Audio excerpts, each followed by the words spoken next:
지난 시간에 창세기 후반부를 공부를 해서 창세기를 이제 끝냈는데요.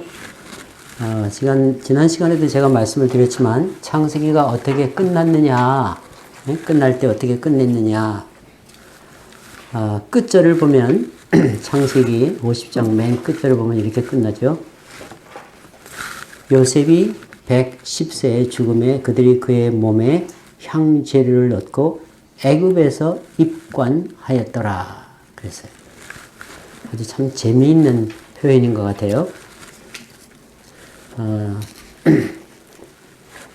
죄에 빠진 인간, 창세기가 시작되면서 하나님께서 인간을 하나님의 형상을 닮아서 영광스럽게 하나님께서 만들어 주셨는데, 그 인간이 죄를 지어서 하나님의 영광스러운 모습을 많이 잃어버리고 저주를 받아가지고 죽음이 오고 관 속에 있는 거로 약간 좀 뭐랄까요, 비유적으로 이제 그렇게 그린 것 같은데 하여튼 관 속에 들어가 있어요. 근데 이것은 관 속에 들어가 있으니까 아직 무덤에 들어간 건 아니니까, 그리고 관 속에 들어가 있는데 요셉이 자기 후손들에게 얘기를 했죠. 부탁을 했죠. 너희가 하나님께서 이제 이스라엘 백성들을 권고해서 가나안 땅에 들어가게 하실 텐데, 그때 이 관을, 내 관을 반드시 너희들이 가지고 가서 거기서 장례를 지내달라, 이렇게 부탁을 했기 때문에 이제 이 관을 보면서 이스라엘 백성들이 믿음으로 살게 하려는 목적도 있었고요. 지금 이 끝에 보면은 소망이 있게 끝나고 있어요. 이게 끝이 아니죠. 창세기 끝이 아니고 앞을 바라보고 있는 거예요. 가나안 땅을 바라보고 있죠. 이제 그렇게 끝났는데, 이제 그러면서 그 다음 책인 출애굽기가 시작을 하지 않습니까? 출애굽기 시작을 하는데, 이 출애굽기는 하나님의 백성이 지금 엉뚱한 데 가서 살고 있단 말이에요. 워낙은 가나안 땅에서 살아야 되는데 지금 애굽에 살고 있지 않습니까? 그러니까 애굽에서 나와야 되죠. 근데 나올 수 없는 형편이 되어 있어요. 지금 종살이를 하고 있고 나갈 수 없도록 되어 있어요. 그런데 그 자리에서부터 나오는 얘기다, 이렇게 얘기하죠. 출애굽기, 거기서 나온다. 그래서 출애굽기의 요절이라고 보면, 특별히 이제 전반부의 요절이라고 보면은 출애굽기 3장 12절을 제가 뽑아봤는데 요절이라고 볼 수가 있어요. 즉 같이 한번 읽어볼까요? 시작. 하나님이 가라사대 내가 정녕 너와 함께 있으리라. 내가 백성을 애굽에서 인도하여 낸 후에 너희가 이 산에서 하나님을 섬기리니 이것이 내가 너를 보낸 증거니라. 그랬어요. 모세를 만나셔서 모세에게 하나님께서 하시는 말씀인데, 내가 정녕 너와 함께 있으리라. 하나님이 함께 하지 아니하시면 아무것도 할 수가 없죠. 내가 정녕 너와 함께 있으리라. 그리고 내가 하는 일이 뭐냐 하면은 백성을 애굽에서 인도해 낼 것이다. 그거야말로 할 수 없는 일이죠. 인간이 할 수 없는 일이죠. 하나님이 해 주셔야 하는 일이죠. 그리고 인도해낸 후에 너희가 이 산에서 하나님을 섬기리니 그랬어요. 하나님께 제사를 드리고 예배를 하게 될 것이다 그랬어요. 근데 그런 일이 일어나는 것을 볼 때에 너희가 이것은 정말 하나님이 하셨구나, 그걸 알 수가 있을 것이다, 그런 얘기예요. 이것이 내가 너를 보낸 증거니라, 그렇게 말씀을 했어요. 이 산에서, 이 산은 신의 산을 말하는 겁니다. 지금 이 말씀을 하실 때 모세가 신의 산 바로 그 밑에 있었는데요. 그 산을 말하는 것이고, 하나님을 섬긴다는 것은 제사를 드리는 걸 말하는 거죠. 그래서 여기 보면 두 가지의 일이 이루어진다. 하나는 애굽에서 나가는 일이고, 또 하나는 하나님을 예배하는 일이고, 그 두 가지 일이 이루어질 때에 하나님이 하신 일이다.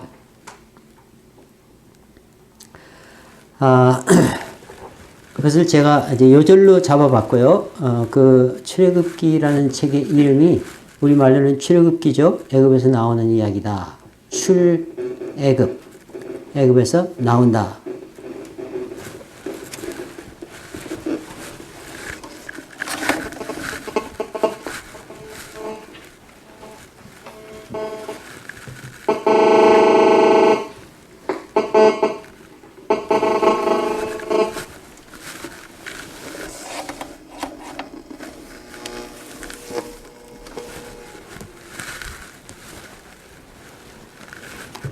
죄송합니다. 영어로는 엑소더스라고 했는데, 엑소더스란 말은 이제 그리크 원어를 근원을 두고 있는데요. exit 나간다. 여러분 exit이라고 여기도 써 있죠? exit 바로 저기에 나간다고 나가는 곳이라고 써 있죠? 혹은 departure 이제 그런 의미가 있고요. 근데 워낙 히브리 성경 그러니까 원어죠. 원어에서의 이름은 엘레 세모트 그래요. 그는 무슨 말인가 하면은 출애굽기에 나오는 첫 두 단어예요. 엘레 세모트 첫 두 단어인데 누구누구의 이름은 이러하니라 그런 뜻이에요. 이름은 이러하니라 뜻이. 근데 그게 무슨 말인가 하면은 야곱의 자손들, 야곱의 후손들의 이름들 쭉 이제 적어놨는데요. 이름들 열거해놨는데 왜 그렇게 거기서부터 시작을 하는가 하면은 하나님께서 아브라함에게 약속하실 때에 내 아들 이삭을 통해서 내 자손이 이렇게 많게 되겠다. 이제 그렇게 말씀을 하시면서 그 일이 이루어진 것. 그러니까 하나님의 약속이 이루어진 것. 그래서 그 자손들이 많아진 것. 하나님의 약속이 이루어진 것에 대해서 강조를 하기 위해서 아마 그렇게 말씀을 한 것이 아닌가 싶어요. 그래서 출애굽기는 그 백성들, 아브라함의 후손들에 대한 이야기다 그 얘기죠. 후손들에 대한 이야기다. 그런 뜻인 것 같아요.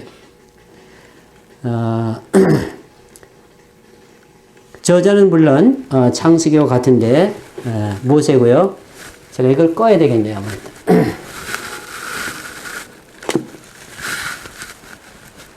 목소리가 좀 작아가지고 쓰려고 했더니 오히려 더 방해가 되는 것 같아서 껐습니다. 모세가 썼고요. 주전 1400년이니까 지금으로부터 한 3400년 전쯤 쓰여진 책이고요.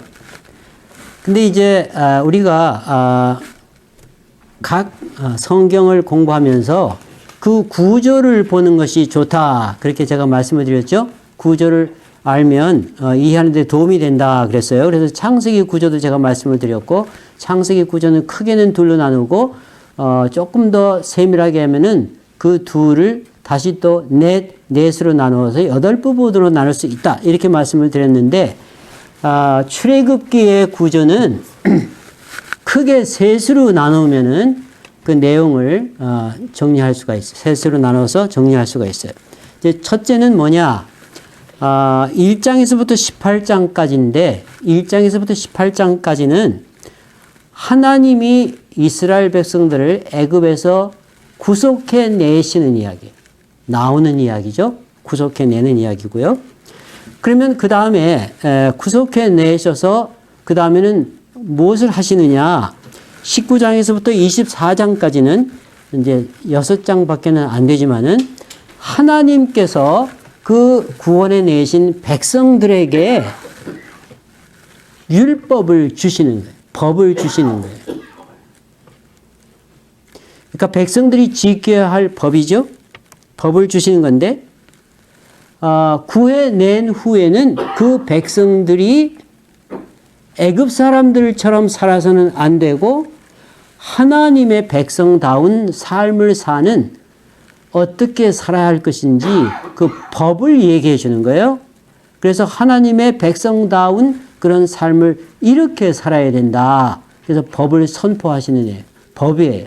하나님의 백성들이 살아야 할 법도를 얘기해 주는 거예요.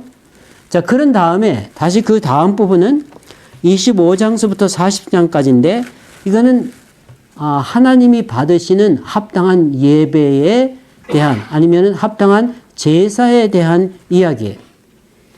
자, 그거는 뭐에 관한 얘기인가 하면은 다른 말로 하면은 거룩하신 하나님과 교통하고 교제하고 하나님의 백성으로서 물론 하나님의 백성다운 법을 따라서 살 뿐만 아니라 그 하나님과 교제 나누는 거예요.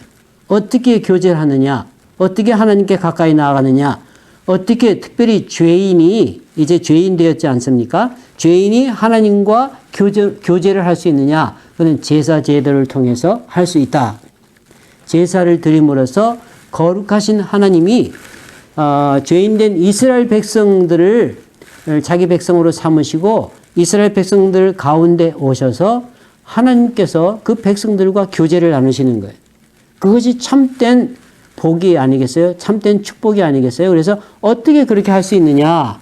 그거에 대해서 쭉 제사에 대해서 쭉 열거를 해 놓은 것이 그 다음 부분이에요. 그래서 이 세 가지 부분으로 나눈다고 볼 수 있어요. 첫 번에는 나오고 그 다음에는 법을 가르쳐 주시고 그 다음에는 하나님과 함께 사는 방법, 제사를 통해서 하나님과 함께 가까이 사는 방법을 가르쳐 주시고 있다. 이렇게 세 가지 내용으로 되어 있다. 이렇게 보면 될 것 같아요.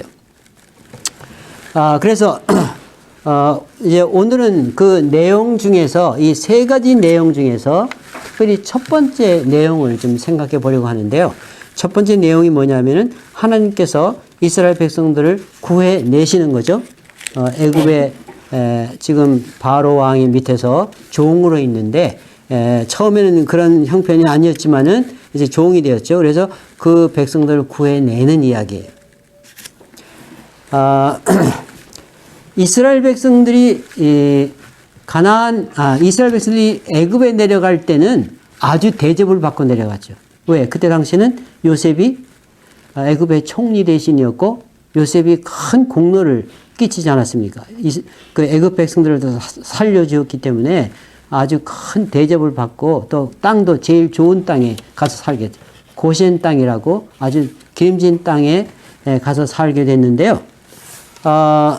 처음엔 그랬지만은 나중에 점점 시간이 지나가면서 그 요셉을 알고 그러던 그 왕들이 다 죽고 시간이 한참 흐른 후에는 마음이 달라졌다고 말이에요.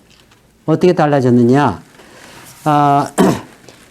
그 성경을 보면 7절에 보면 1장 7절에 보면 이스라엘 자손은 생육이 중다하고 번식하고 창성하고 심히 강대하여 온 땅에 가득하게 되었더라. 그래서 아니 이 종들로 데려온 이 사람들이 점점 더 강성해 가지고 자칫 잘못하면은 이 사람들이 완전히 자기들보다 더 강해지면은 곤란하다 그 말이에요.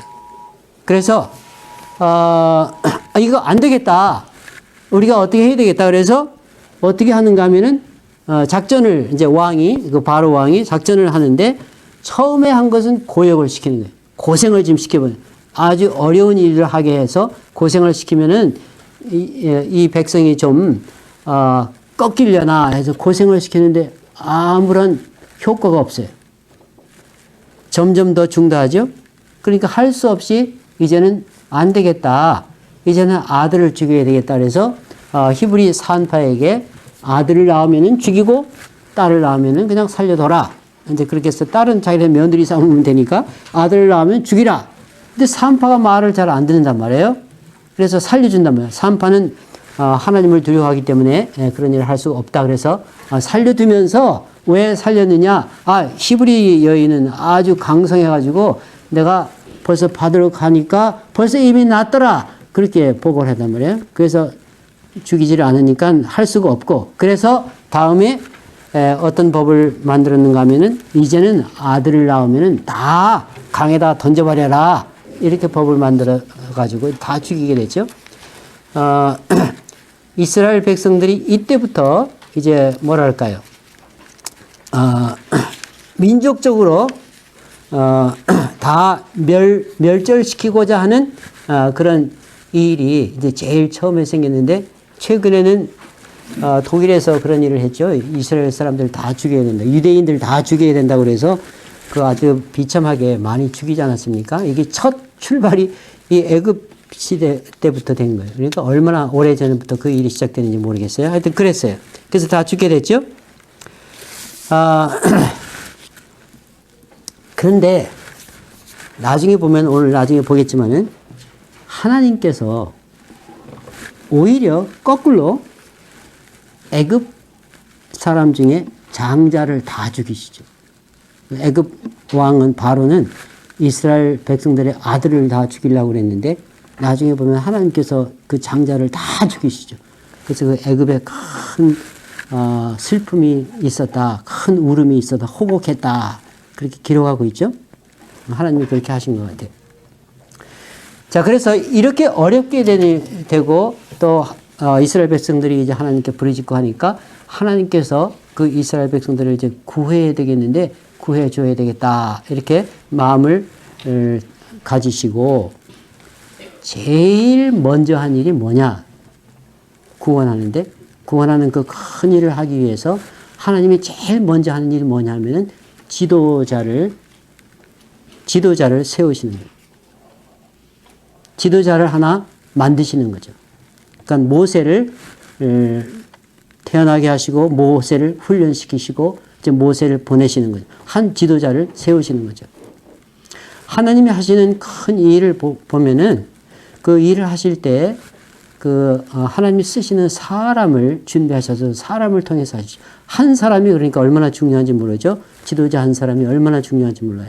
우리가 늘 대통령도 뽑고 지도자를 뽑는데 그래서 지도자를 뽑을 때 참 좋은 지도자, 하나님의 마음에 합한 그런 지도자, 하나님이 인정하시고 하나님의 뜻을 알고 하나님의 뜻을 실천할 수 있는 그런 지도자를 뽑는 게 얼마나 중요한지 몰라요. 하나님도 이 큰 일을 하실 때 제일 처음에 하신 일이 뭐냐면 지도자를 세우시는 거예요. 모세죠. 이제 레위 후손이라 그랬어요. 근데 부모가 다 아버지만이 아니라 어머니도 다 레위인이고요. 근데 태어나게 됐는데 아주 준수하게 생겼어요. 태어날 때부터. 그래서 죽이지 않고 키우다가 결국 이제 갈대 상자를 만들어서 그 안에 넣어서 하수에 강에다가 버렸는데 바로의 공주가 목욕을 하러 왔다가 그것을 보고 불쌍히 여겨서 살려주고 싶은 생각이 나게 되죠. 살려주려고 할 때 그 누이 미리암이 어떻게 되는가 보고 있다가 얼른 그 바로의 공주한테 가서 제가 이 아이를 위해서 유모를 구해드릴까요? 그래서 그렇게 하라. 그러니까 자기 어머니에게 갖다 드리게. 그래서 모세는 자기 어머니의 젖을 빨면서 이제 크게 됐다가 결국 나중에 젖을 뗀 후에는 바로 왕궁의 그 공주의 아들로 왕궁에 들어가서 자라게 되죠. 그래서 거기서 다른 데 보면은 이 모세가 거기에서 애굽의 학문을 통달했다 그랬어요. 그러니까 애굽의 학문을 많이 배웠어요. 그때 당시로서는 애굽의 학문이 최고의 학문 아니겠어요? 그래서 거기서 이제 크게 됐는데요. 그 훌륭한 지도자를 하나님이 세우셨는데 말하자면은 모세는 이중 문화, 그러니까 히브리 문화도 알고 또 애굽 문화도 아는 그 이중 문화권을 다 아는 그런 인물이에요. 근데 가만히 보면은 성경에서 그렇고 나중에도 보면은 그 이중 문화권을 안다는 것이 참 대단한 일이죠. 사도 바울도 이중 문화권을 다 아는 사람이에요. 히브리, 그러니까 자기 민족에 대한 문화도 잘 알고 또 그리스 문화도 잘 알고 로마 문화도 잘 알고 이 문화가 다문화 훈련을 받은 사람이에요. 어떻게 보면은 우리 이민은 우리 한국 우리 자녀들 이중 문화권 아는 사람들이 아주 뭐랄까요? 그걸 모르는 사람보다는 생각이 훨씬 더 넓고 또 크게 쓰임 받을 수가 있는 그런 여건에 있지 않은가 이런 생각도 한번 해볼 수가 있는데 어쨌든 그렇게 자랐어요. 그리고 장성에서 이중 문화권에 있으면서 자기 뿌리가 뭔지 아니까 자기 민족이 지금 어떤가 하고 돌보고 싶은 생각이 나서 밖에 나갔는데 그때 마침 싸우죠. 싸우는 게 아니라 그 애굽 사람이 히브리 사람을 어떻게 해서 쳐 죽이는 걸 보죠. 무슨 싸움이 있었겠죠. 그래서 쳐 죽이는 걸 보고 싸우는 걸 보고 애굽 사람을 모세가 쳐 죽이게 되죠. 그러니까 히브리 사람을 도와준 거죠. 그리고 잘 숨겼는가 그랬는데 나중에 또 한 번 또 나가보니까 이번에는 히브리 사람끼리 싸워서 너희들이 왜 동족끼리 싸우느냐. 그러니까 내가 애굽 사람을 죽이더니 우리도 죽이려고 하느냐. 이제 그렇게 자기가 몰래 한 줄 알았는데 그것이 들통이 나니 다 알게 된 것을 보고 그리고 이제 그것이 들통이 나니까 바로 왕이 모세를 죽이려고 하니까 모세가 이제 도망을 갈 수밖에 없어서 도망을 가게 됐는데 그 미디안 광야로 도망을 갔다. 그래서 거기에서 결국 그 이드로의 집에 가서 이제 양을 치는 사람이 되게 되고요. 거기서 양 치는 목자가 되어서 한 40쯤 되었을 때에 그때 이제 하나님을 만나게 되죠. 거기서. 그때쯤 해서 이스라엘 백성들이 하나님 앞에 탄식하며 부르짖었다 그랬어요. 그런 기록을 앞에 볼 수 있는데 하나님께서 물론 하나님의 계획대로 일을 하시지만은 그 계획대로 일을 하실 때에 하나님이 반드시 또 기도하시게 하는 걸 볼 수 있어요. 하나님이 도우시지만은 또 도움이 필요한 하나님의 백성들이 하나님 앞에 도와달라고 기도할 때, 우리 구원해달라고 기도할 때 탄식하며 하나님께 부르짖었다. 그렇게 기록되어 있고 하나님께서 그 소리를 들으시고 그렇게 기록을 했어요. 소리를 들으시고 이스라엘 조상 아브라함과 이삭과 야곱에 세운 언약을 기억하셨다. 그랬어요. 그래서 이제 모세를 부르는 장면이 나오는데 모세가 양을 끌고 호렙산까지 왔는데 거기서 하나님을 만나게 되죠. 하나님을 만나는 장면은 사실은 대단한 장면이죠. 사람이 하나님을 만나니까요. 근데 장소는 뭐 별로 대단한 장소가 아니에요. 그 양치는 장소였고 그냥 평범한 그런 산 밑에서 평범한 장소인데 거기서 모세가 보니까 떨기나무에 불이 붙었는데 불이 붙었으면 타서 없어지지 않으니까 이상하다. 그래서 이거 웬일인가 하고 가까이 가보려고 할 때에 거기서 하나님께서 모세를 부르시죠. 모세야 모세야 이렇게 부르시죠. 모세가 놀라가지고 내가 여기 있습니다. 대답을 하죠. 그러니까 모세에게 내가 선 땅은 거룩한 땅에 발에서 신을 벗으라. 그렇게 얘기를 하죠. 거룩한 하나님을 만날 때 아마 겸손하게 하나님 앞에서 그런 내 자신을 이렇게 낮추라고 하는 그런 뜻인 것 같은데요. 그렇게 할 때 하나님께서 모세에게 이제 말씀을 하시면서 내가 너를 이스라엘 백성을 애굽에서 구해내는 일로 너를 쓰려고 하니까 내가 가서 이스라엘 백성을 구해내라. 내가 너를 그 구해내는 지도자로 쓰려고 한다. 내가 가라. 그렇게 모세에게 말씀을 하시죠. 근데 모세는 그럴 때에 모세가 이제 질문을 하게 되는데요. 여기서 아주 대단한 질문을 하는데 하나님의 이름을 물어보게 되죠. 이스라엘 백성들에게 하나님이 나를 보냈다. 내가 가서 그렇게 얘기를 하면은 이스라엘 백성들이 너를 보낸 그분의 이름이 뭐냐 이렇게 물어볼 것인데 제가 뭐라고 대답할까요? 이렇게 아주 간접적으로 하나님께 하나님의 이름을 물어보죠. 근데 그때 이제 하나님께서 대답하신 그 대답이 의미가 깊은 대답인데요. 그 출애굽기 3장 13절부터 15절에 있는 말씀인데요. 제가 한번 읽어보겠습니다. 모세가 하나님께 아뢰되 내가 이스라엘 자손에게 가서 이르기를 너희의 조상의 하나님이 나를 너에게 보내셨다면 그들이 내게 묻기를 그의 이름이 무엇이냐 하리니 내가 무엇이라고 그들에게 말하리이까. 그러니까 하나님이 모세에게 이르시되 나는 스스로 있는 자니라 그랬어요. 스스로 있는 자라는 말이 하나님의 이름이라는 거예요. 나는 스스로 있는 자. 하나님 이름이 그렇다는 거예요. 스스로 있는 자니라.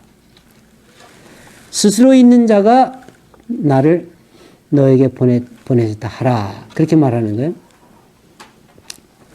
근데 여기서 먼저 스스로 있는 자다. 하나님의 이름을 그렇게 말씀하셨어요.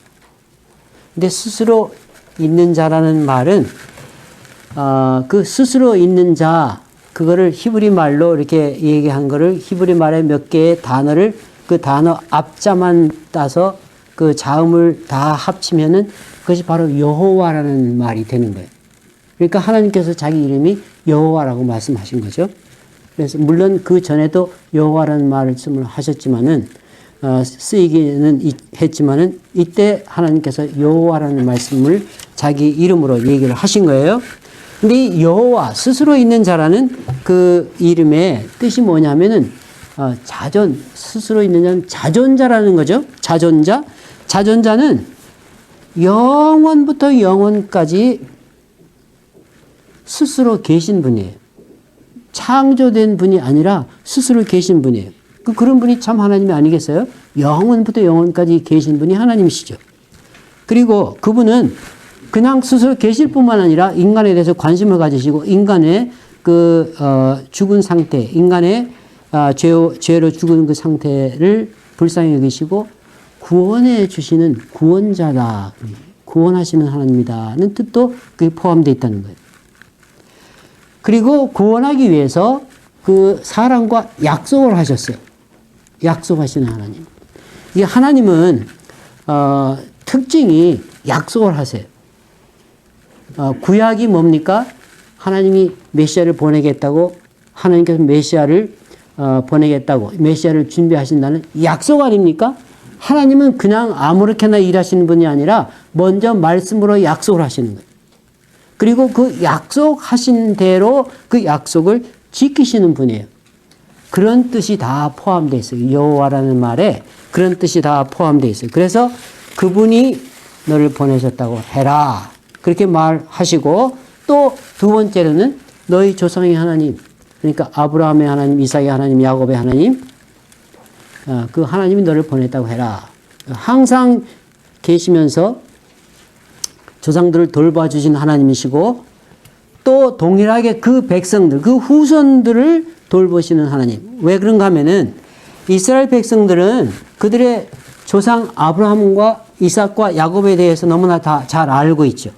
그리고 자기들의 조상의 하나님에 대해서도 알고 있어요. 그래서 다른 하나님이 아니고 너희 조상의 하나님, 아브라함과 이삭과 야곱의 하나님, 그분이 나를 너에게 보냈다고 그렇게 얘기해라. 그래서 이렇게 하면 틀림없는 하나님이죠. 잘못된 하나님과 연결되면 곤란하죠. 그러니까 이렇게 되면 이건 참 하나님이란 말이에요. 그리고 자기들의 하나님이고 그분이 너를 보냈다고 해라. 그렇게 하나님께서 말씀을 해주신 거예요. 그런데 모세가 가만히 생각해 보니까 만일 자기가 그렇게 얘기를 해도 이스라엘 백성들이 자기 말을 믿지 않으면은 이거 참 곤란하겠다. 그러면 어떻게 하면 되겠느냐. 그래서 그거를 한번 여쭤보는 거예요. 내가 그렇게 얘기를 해도 이스라엘 백성들이 그거를 받아들이지 않으면 그럼 어떻게 할까요? 그렇게 여쭤본 거예요. 그럴 때에 하나님께서 이제 모세에게 세 가지를 해보라고 하시죠. 먼저 지팡이를 던지라고 하시고 지팡이를 던지니까 뱀이 되고 그 꼬리를 잡으니까 다시 지팡이가 되고 그 첫 번째 이적을 모세가 행할 수 있도록 하시고요. 그 다음에는 두 번째로는 손을 품에 넣었다가 펴라 그러죠. 그러니까 문둥병이 걸려가지고 손이 하얗게 되죠. 다시 또 품에 넣었다가 또 펴라. 보니까 그때는 그 병이 깨끗하게 나았죠. 그 두 번째 기적이죠. 그래서 이 둘을 보여주면은 백성들이 믿을 것이다. 근데 만일 그 두 가지를 보고도 믿지 않으면 한 가지 더 하라. 그건 뭐냐 하면은 하수에, 그러니까 강에 있는 물을 취해서 땅에 쏟으면 그것이 피가 될 것이다. 그러면 그거를 보고 이제 세 번째를 보면은 그때는 믿을 것이다. 그랬어요. 그런데 여기서 주의할 것은 뭐냐면은 하나님이 자기가 그러니까 하나님이신 것, 하나님이 모세와 함께 하신 것, 틀림없이 하나님이 모세와 함께 하셨구나. 모세가 말하는 그 하나님, 그분이 참 하나님이구나. 그거를 믿을 수 있도록 하는 그 표가 뭐냐면은 그 믿을 수 있도록 하는 방법이 뭐냐면은 기적을 보여주시는 거예요. 기적을 보여주셔서 이적을 보여주셔가지고 믿게 하시는 거예요. 기적 3가지를 보여주죠. 2가지만 해도 충분한데 3가지를 보여주셨어요.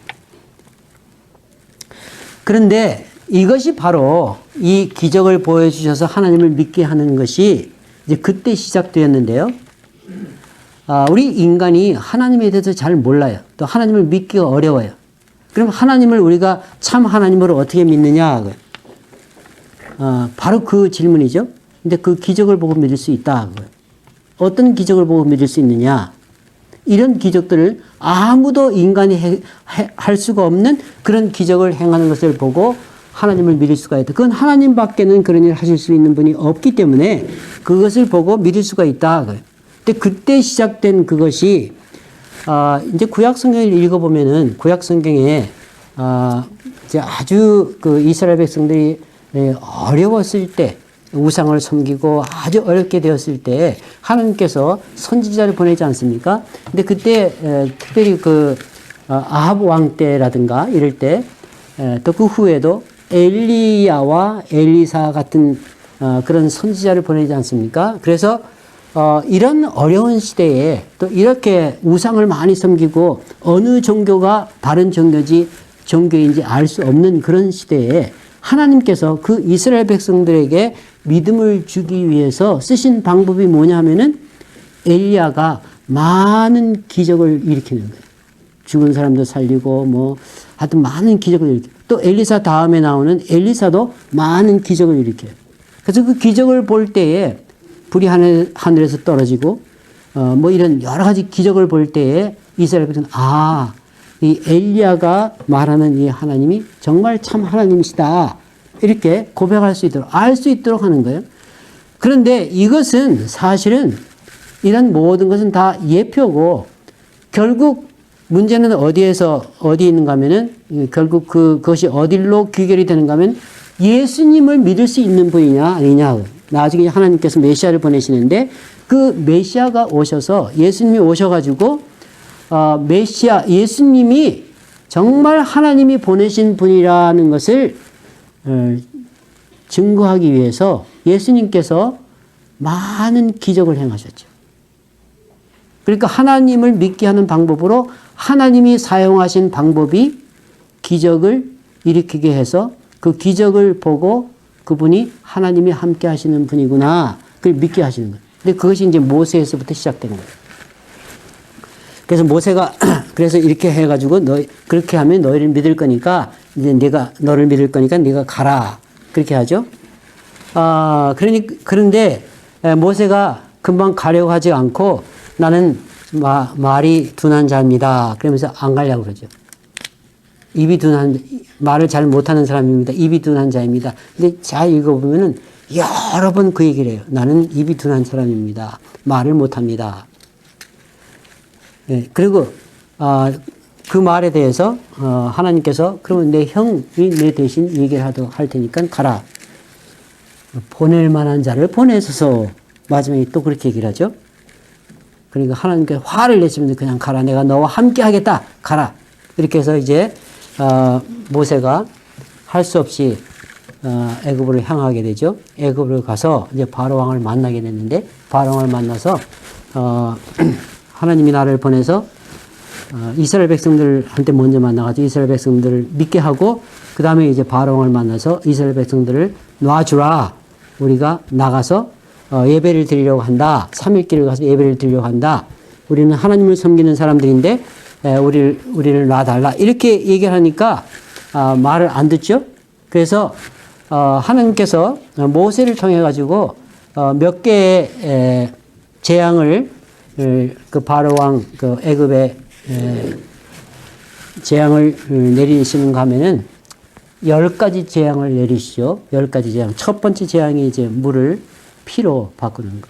물을 피가 되게 하고, 그 다음에 또 개구리가 많이 올라와가지고, 두 번째는, 아주 참 살기 어렵게 되고요. 그 다음에 뭐 이가 많이 생겨서, 그 다음에 파리가 또 많이 생겨가지고, 그다음에 생축에 또 악질이 나가지고, 또 독종이 나서 헌데가 나가지고, 그 다음에 우박, 또 메뚜기, 그 나중에는 낮인데 밤처럼 깜깜해지는 그런 흑암 이런 것들이 일어나게 되죠. 그리고 처음에는 처음에 한 2가지인가 한 3가지까지는 그 애굽의 술사들도 같은 일을 해요. 근데 그 다음부터는 못하죠. 그리고 하나님께서 예를 들어서 파리가 많이 생기는 재앙 때부터는 애굽 백성에게만 있고 이스라엘 백성이 있는 땅에는 그것이 없도록 만들어 구별을 하죠.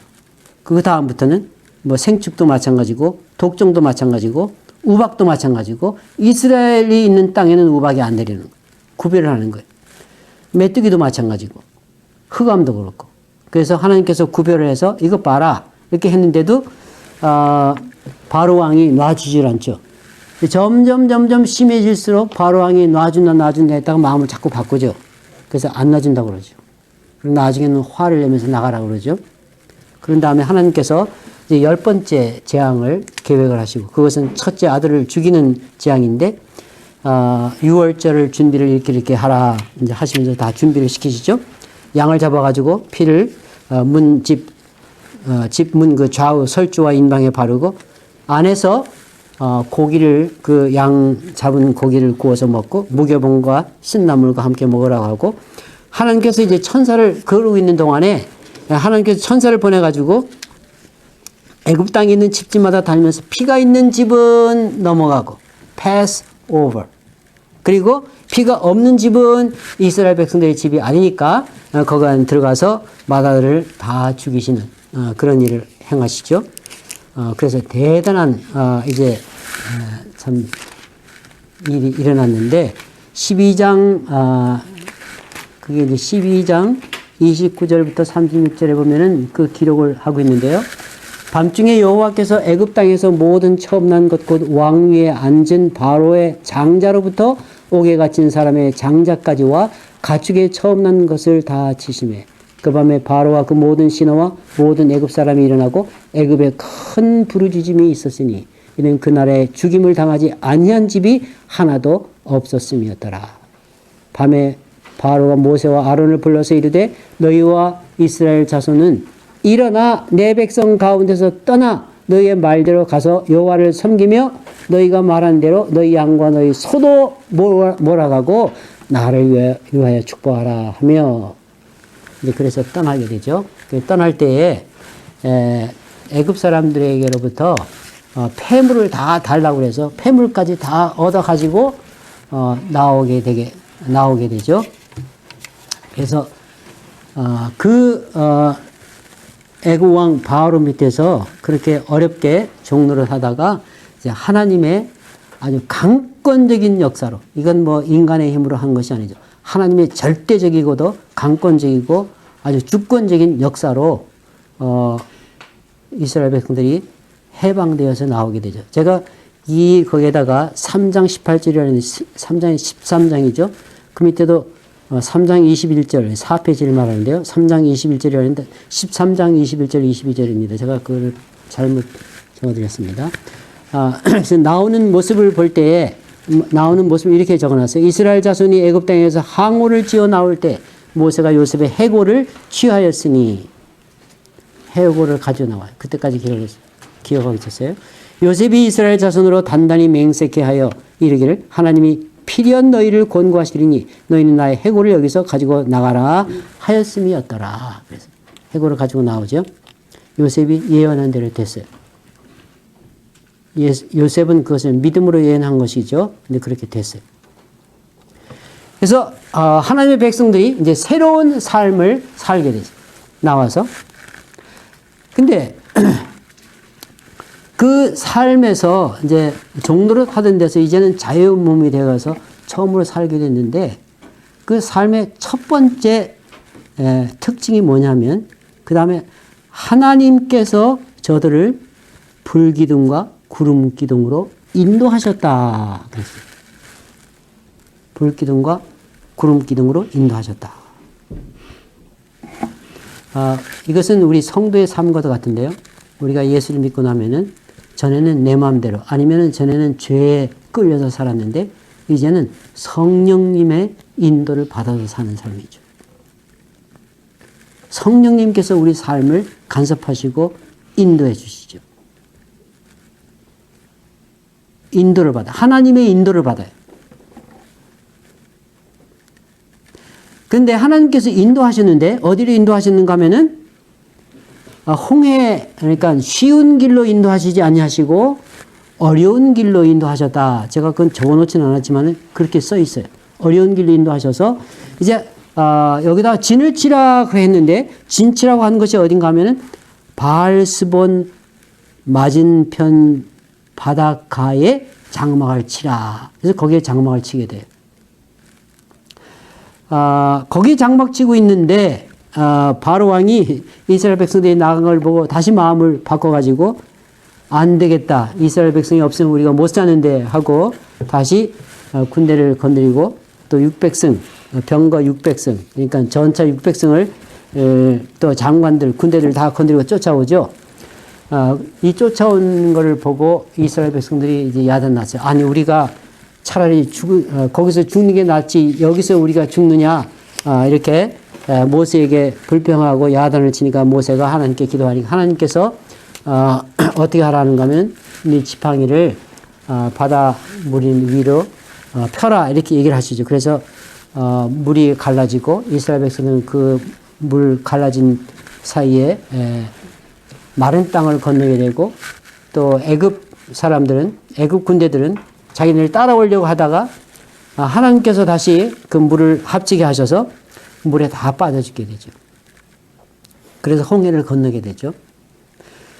근데 여기 참 재미있는 표현은 뭐냐면은 어디서 그런 일이 생겼느냐 하면은 바알스본 맞은편 바다, 바알스본에서 그런 일이 있었어요.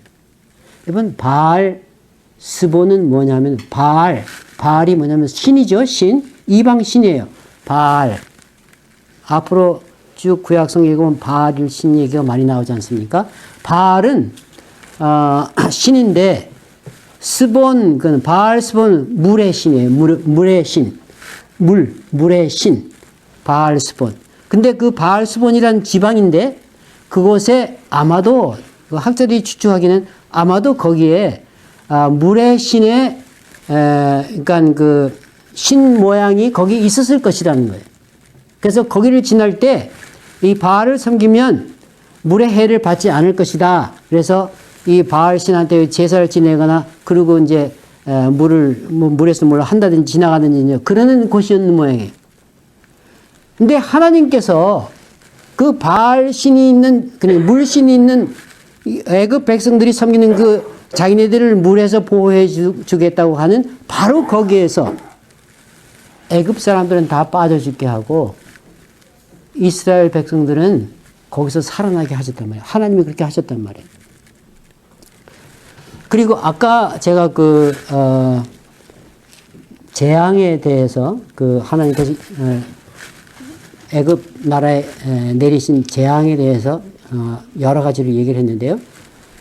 우리가 혹 그 재앙을 생각하면서 왜 하나님께서 그런 재앙들을 거기다 애굽 나라에 내리셨을까 생각할 수가 있죠. 그런데 사실은 물이라든가 물 아니면 거기 나오는 모든 것들을 다 애굽 사람들이 신으로 섬기는 것들이에요. 시시하지만 애굽 사람들이 신으로 섬기는 거예요. 예를 들면 물, 그것도 나일강, 그것도 애굽 사람들이 신으로 섬기죠. 나일강 그거 잘못하면 큰일 나죠. 또 뭐 개구리나 이나 파리나 생충이나 이런 건 다 자기 나름대로의 그게 다 신이에요. 그래서 애굽 백성들의 생명과 풍요로움과 안전과 치료 이런 것들을 이런 신들이 다 한다는 거예요. 그래서 애굽 사람들은 그거를 신으로 믿어요. 이런 걸 잘 섬겨야 우리가 풍요로워지고 우리 생명도 위험하지 않고 또 우리가 아플 때도 병도 낫고 다 이런다. 축복을 받는다. 바로 그러는 것을 하나님께서 그래서 그것을 가지고 재앙을 내리신 거예요. 이런 모든 생명과 풍요로움과 안전과 치료는 이런 신을 섬기는 데서 오는 게 아니고 이런 신을 섬기면 오히려 재앙이 내리고 하나님을 바로 섬겨야 이런 모든 것이 온다. 그거를 가르쳐 주는 교훈이라고 볼 수 있어요. 그래서 그런 것으로 치신 거예요. 그리고 이제 그 다음에 다 빠져주고 이스라엘 백성들이 이제 홍해를 건넌 다음에 하나님을 찬양하죠. 그때는 정말 하나님을 찬양하죠. 15장 1절부터 보면 하나님을 찬양하는 찬양을 다 볼 수가 있는데요. 근데 그 다음에 또 이제 새로운 삶을 살면서 그 어려움을 하나님께서 해결해 주셨는데 그 다음에 보면은 마실 물이 없어서 물이 써서 금방 또 모세에게 불평하라고 하나님을 원망하고 그렇게 하게 되죠. 그럴 때 하나님께서 그 물 문제를 해결해 주시죠. 여러분 사는 데 있어서는 물이 제일 중요하죠. 물이 없거나 물을 먹을 수가 없거나 그러면 물이 나쁘거나 하면 큰일이죠. 근데 물 문제를 해결해 주십니다. 하나님께서 해결해 주십니다. 그러니까 이스라엘 백성들은 하나님이 인도하시고 또 그 죽을 일이 생겨도 그래서 하나님이 인도해 주시고 그 다음에 물 문제도 해결해 주시고 그 다음에 보면 이제 그 광야에서 먹을 게 없으니까 먹는 것 가지고 이스라엘 백성들이 또 불평하고 할 때 하나님께서 만나를 내려주시고 그 다음에 메추라기를 몰아와서 또 고기를 먹여주시고 그래서 광야 생활은 하나님이 먹을 것을 공급해 주신 거예요. 매일 하나님만 의지하고 밖에 나가서 새벽에 나가서 만나를 주워다가 이제 먹고 또 저녁에는 메추라기로 먹이시고 그 다음에 또 물이 없어가지고 불평할 때 하나님께서 물 문제를 또 해결해 주시고 그 다음에 보면은 아말렉과의 전쟁이 있는데요. 이스라엘 백성들이 이제 이 광야를 지나서 가나안 땅으로 가려 할 때 제일 먼저 막은 사람들이 누구냐 하면은 아말렉 사람들이 나와서 가지 못하게 막았어요. 그래서 할 수 없이 전쟁을 할 수밖에 없었는데 그때 전쟁에서 여호수아는 대장이 돼서 나가서 싸우고 그 여호수아가 전쟁을 군인을 데려서 싸우고 있을 때에 모세는 산에 올라가서 그걸 바라보면서 손을 들고 기도를 했죠. 근데 참 이상한 싸움이죠. 싸움을 하는데 그냥 싸움만 하는 것이 아니라 기도를 하고 있어요. 그 기도를 하고 싸움하고 둘 다 하는데 싸움하는 게 더 중요한 게 아니고 기도하는 게 더 중요해요. 그래서 싸움만 잘하면 이기는 게 아니라 기도가 약해지면은 이 싸움이 밀리는 거예요. 그리고 기도를 계속해서 하고 있으면 싸움이 이기는 거예요. 그러니까 여기서 그렇게 해서 이기게 하죠. 그래서 하나님은 기다, 니시다. 그래서 니시, 하나님 여호와 니시 이렇게 하나님의 이름을 그렇게 말하게 되는데 여호와는 승리라. 무엇을 할 때 승리냐? 싸움에서 승리하게 하시는데 기도하고 싸울 때에 승리하게 하시는 하나님. 그래서 이제 애굽에서 나온 이스라엘 백성들의 사는 방법이 다 틀려요. 보세요. 싸우는 방법도 틀리고 먹는 방법도 틀리고 가는 방법도 틀리고 다 틀려요.